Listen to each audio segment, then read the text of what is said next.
Good evening, my people. How are you doing? Are you feeling okay? All right. Thank you for joining the Fixer tonight. And my name is Dr. Tolu. As you all know, and people call me the Fixer. I'm a professional sex therapist and a clinical couples counselor. If you have any issues that has to do with your relationship, marriage and sex life, I tell you, there's no better place to be in Africa than Intimacy Clinic. Have you ever been to Intimacy Clinic? Check out my website and then you understand what I'm talking about. Welcome to my show tonight.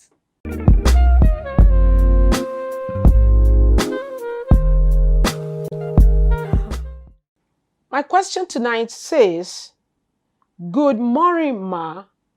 I'm Bini by tribe, and I'm aged 24 years. I've been in a relationship with an Igbo guy who is 28 years old for 3 years now. I and my fiancé love each other. When I told my parents about me getting married to him, they did not agree. They said he's not Bini and he's just a secondary school leaver. Why I am in my final year in University of Benin. Sincerely, I want to go ahead with the wedding because he's a good person, skillful, self-employed, spiritual, and take good care of me financially. But the issue is that everyone, both my siblings, uncles, aunties, grandparents, and that of his, support our wedding except for my parents. Also, our tradition has it that my grandfather is the only person that could collect my bride price. My dad cannot. So I and my fiancé have started preparing for the wedding by December. Please, what should we do? Please advise me, Dr. Tolu. What should you do? Okay, so now there are certain things you were talking about. Remember in the last episode, I talked about opportunity, cost, and alternative forgone when it comes to making choice in marriage. Marriage is something you should take seriously because it could actually make or mar you. Now, having said that, what should you do in this situation? The truth of the matter is, if this guy has ticked all your boxes like you have said, I think this is he has a lot of uncommon characteristics. I mean, when you look at the kind of men we have around these days, I think this is a good catch for you. And I do not think you should lose this guy just because of tribal differences. Of course, I know that culture has its impact on marriage, but the truth of the matter is the language of marriage is not your mother tongue.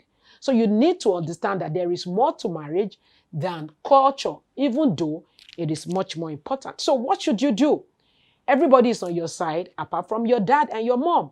And your dad does not even have the capacity to take your bride price. So I think what you are trying to tell me is that my grandfather could actually take my bride price. So fine, that's good. You can actually go ahead and sort it out like that. But I think you can still try and convince your parents to make them see the good qualities in this guy instead of just, trying to sidetrack them and go ahead with the marriage. I think parental consent is also very important. So I think what you need to do, and I think if your love is so strong, if the bond that the two of you share is actually very strong, people who are against you will find a way to come around later.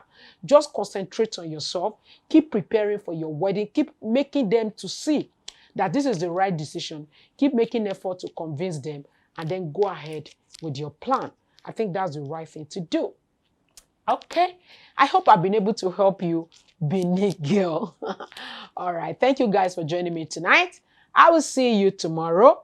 Don't forget, subscribe so you can get the alert when new episode uploads. Take very good care of yourself and have a very sexful night. Bye-bye.